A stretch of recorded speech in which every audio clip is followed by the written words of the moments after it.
રાજકોટ અને ભાવનગરમાંથી આતંકવાદી સંસ્થા આઈએસના 2 આતંકીઓ ઝડપાયા બાદ પોલીસ દ્વારા સુરક્ષા વ્યવસ્થા ચોક્કસ બનાવવામાં આવી છે। ત્યારે આજે વસીમના ઘર નજીકથી 2 કાશ્મીરી યુવાનને પકડી પાડવામાં આવ્યા છે। પકડાયેલા બંને શખ્સ જમ્મુ નજીકના વતની હોવાનું ખુલ્યું છે। તપાસ દરમિયાન બંને સંબંધમાં શાળા બનેવી હોવાનું બહાર આવ્યું છે। આ બંને શખ્સો નહેરુનગરમાંથી જ પકડાયા છે। બંને મસ્જિદ નજીકથી ભીખ માંગતા હોવાનું ખુલ્યું છે। તપાસ કરતા બંને પાસેથી 23,000 જેટલી રોકડ રકમ મળી આવી, જ્યારે પોલીસને હજુ ત્રીજા કાશ્મીરીની તલાશ છે। કાશ્મીરના યુવાનો ભીખ માંગવા ગુજરાત કેમ આવ્યા તે અંગે પોલીસે તપાસ શરૂ કરી છે। આ ઉપરાંત પકડાયેલા બંને શખ્સો આતંકી પ્રવૃત્તિ સાથે સંકળાયેલા છે કે કેમ, તેમજ તેઓએ કોઈ મોટી યોજનાને અંજામ આપવા આવ્યા કે શું તે અંગે પણ પોલીસે તપાસ શરૂ કરી છે અને પકડાયેલા શખ્સોની પૂછપરછ કરી રહી છે।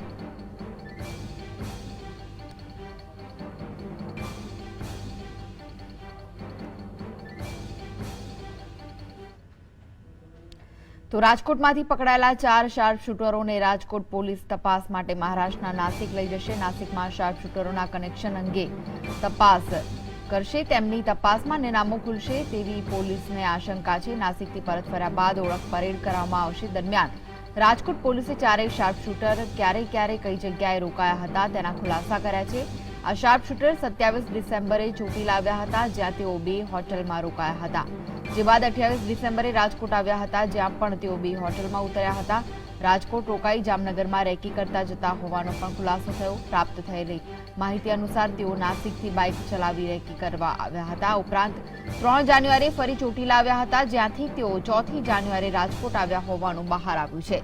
1 થી 4 ફેબ્રુઆરી સુધી રામદાસ રાજકોટ રોકાયો, જ્યારે કે આ શાર્પ શૂટર 15 ફેબ્રુઆરીએ ફરી ચોટીલા આવ્યા હતા અને 21 ફેબ્રુઆરી રાજકોટ આવ્યા હતા। તો આ વિશે વધુ માહિતી માટે જોડાઈ ગયા છે અમારા સંવાદદાતા મયુરજી। મયુર, શું માહિતી મળી રહી છે વધુ?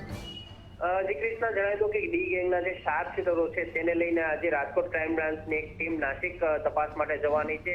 નાસિક ઉપરાંત મહારાષ્ટ્રની અંદર પણ ક્રાઇમ બ્રાન્ચની ટીમ તપાસ કરશે। શાર્પ શૂટરો નહીં મોકલનાર કોણ છે, તેને 10 લાખની જે ખંડણી આપવાની વાત હતી, તો પૈસા આપનાર કોણ છે, એનો ફંડર કોણ છે, એ તમામ વિગતોની તપાસ કરવામાં આવનાર છે। આ ઉપરાંત રાજકોટમાં ઝડપાયા પહેલા 3 વખત આ શાર્પ શૂટરો રાજકોટ અને જામનગર આવી ચૂક્યા છે, એટલે તેની સાથે અન્ય કોઈ વ્યક્તિઓ હતા કે કેમ, એક મહિલાનું પણ નામ સામે આવી રહ્યું છે, પરંતુ હજુ પોલીસે આ અંગે ફોડ પાડ્યો નથી।